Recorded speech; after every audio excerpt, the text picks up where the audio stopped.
Manu Ginobili. The San Antonio Spurs select Manu Ginobili with the 57th overall pick in the 1999 NBA Draft, a move barely noted at the time. At 6 feet 6 inches, the Argentine guard remains overseas for 3 more seasons before debuting in 2002, quickly proving himself in Greg Popovich's rotation. By 2008, Ginobili earns the NBA Sixth Man of the Year award while averaging 19.5 points, 4.8 rebounds, and 4.5 assists per game. Despite coming off the bench in 51 of his 74 appearances in the 2005 playoffs, his 23.5 player efficiency rating leads all Spurs players, including Tim Duncan. Ginobili's legacy expands beyond titles and stats. He popularizes the Euro step in the NBA, weaponizing lateral footwork to slip past defenders and change angles mid-air. The move spreads across the league because of its efficiency. Ginobili converts nearly 59% of his drives at the rim in his prime years. He wins 4 championships and appears in 2 All-Star games, an elite career by any standard, but especially rare for a pick drafted 57th overall. Only 2 All-Stars in NBA history are taken later. His impact shows how front offices can reshape dynasties through international scouting and player development. Nikola Jokić.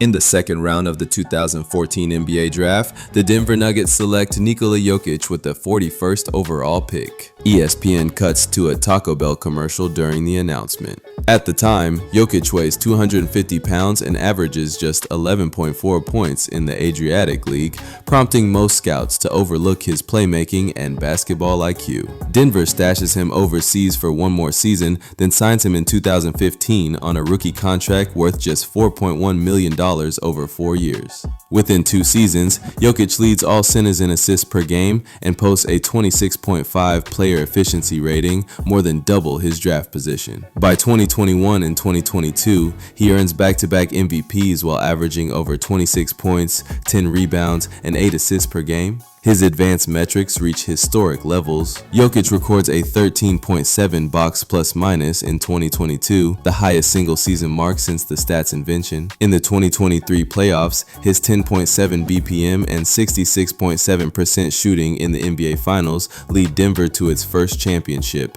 earning him Finals MVP. The Nuggets win all 4 games against Miami by a combined 34 points, largely because Jokić controls tempo, spacing, and interior efficiency.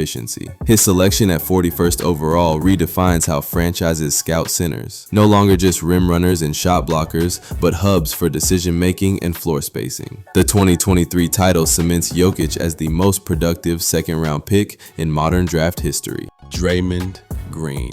The Golden State Warriors select Draymond Green with the 35th pick in the 2012 NBA Draft, 2 spots after the first round ends. At 6 feet 6 inches and 230 pounds, scouts label him a tweener, too small for a power forward, too slow for a wing. Yet within 3 seasons, Green starts anchoring the league's most effective small ball lineup. In 2015 and 2016, he leads the team in rebounds, assists, and steals, while finishing 2nd in Defensive Player of the Year voting.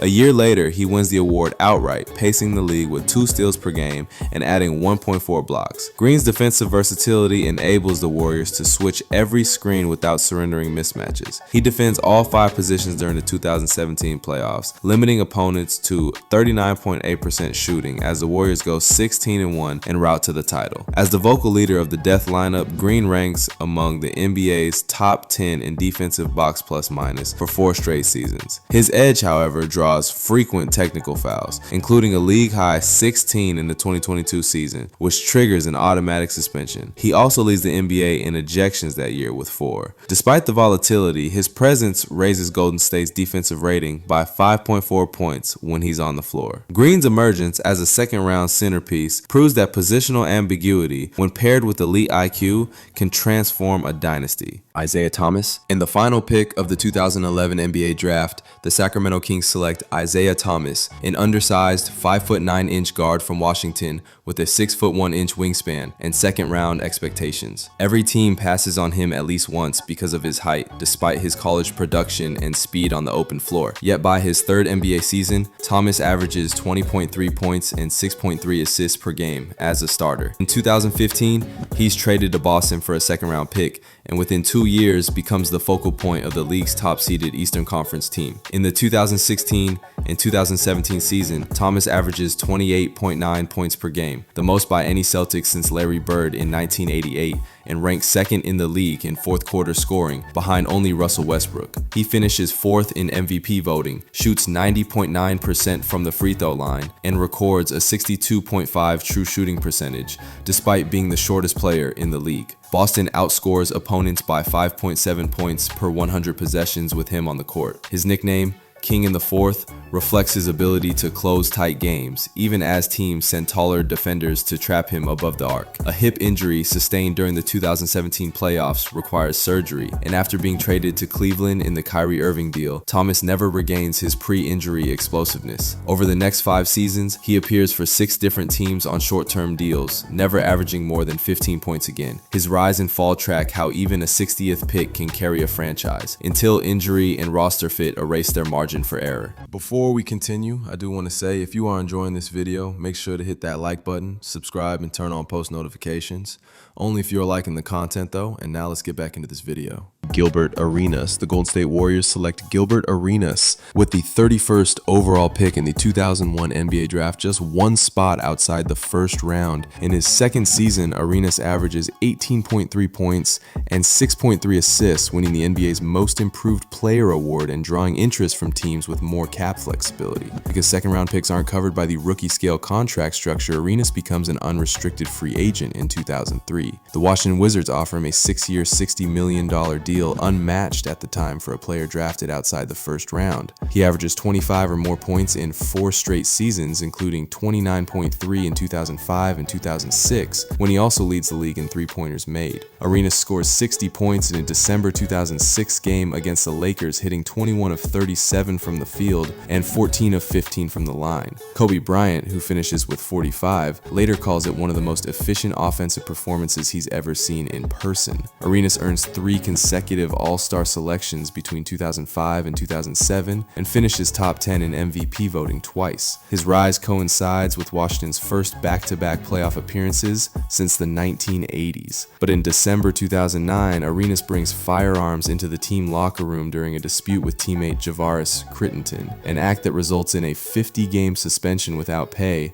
and erodes league trust. The incident halts his prime and prompts the league to tighten its conduct policies around team facilities. Arenas returns briefly but never regains all-star form, averaging just 8 points per game in his final season with Memphis. His career arc underscores how second-round steals carry higher volatility, especially without early structure or long-term team investment. Dennis Rodman. The Detroit Pistons select Dennis Rodman with the 27th overall pick in the 1986 NBA draft, after a Division II career at Southeastern Oklahoma State, where he averages 25.7 points and 15.7 rebounds. At 6 feet 7 inches and 210 pounds, Rodman lacks an offensive skill set suited for the NBA, but Detroit targets him for rebounding instincts and defensive flexibility.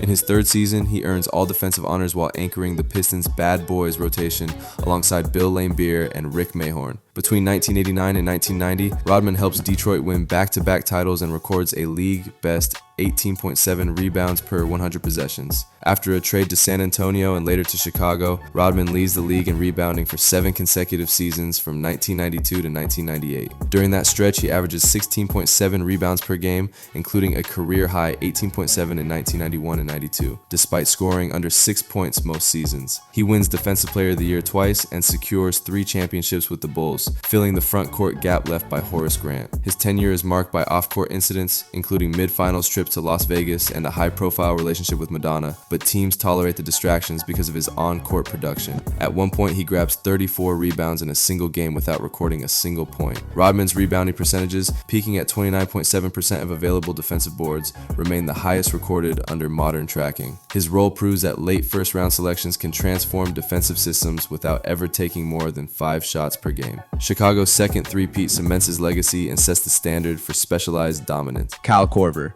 The New Jersey Nets select Kyle Korver with the 51st overall pick in the 2003 NBA draft, then sell his rights to the Philadelphia 76ers for $125,000 plus a copy machine for the team's front office. At the time, Korver is viewed as a specialist with limited upside, coming off a senior year at Creighton where he shoots 45% from three. In a league that averages just 13.7 three-point attempts per game, front offices still undervalue shooting gravity. Philadelphia uses him sparingly in his rookie season, but his shot mechanics and floor spacing keep him in the rotation. By 2004 and 2005, he averages 11.5 points while attempting 5.1 threes per game, more than any other reserve guard in the conference. Korver's efficiency peaks in the 2014 and 15 season with Atlanta, when he hits 221 of 432 attempts from beyond the arc for a league-best 51.2%. He joined Stephen Curry as one of only 2 players that year to post a 50-40-90 shooting line, and the Hawks win 60 games for the first time in franchise history. Over 17 seasons, Korver makes over 2,450 career threes, then the 4th highest total in NBA history, while shooting 42.9% from deep overall. His role evolves from catch-and-shoot threat to high IQ veteran, often closing games next to all-stars despite never averaging more than 15 points in a season. He finishes runner-up in the 2005 three-point shootout, losing by 1 point to Quentin Richardson. Korver's career tracks the league's growing embrace of perimeter shooting, predating the analytics movement that would later prize his exact skill set. This is just the beginning. If you're into this kind of content, subscribe and stick around. Thanks for being here.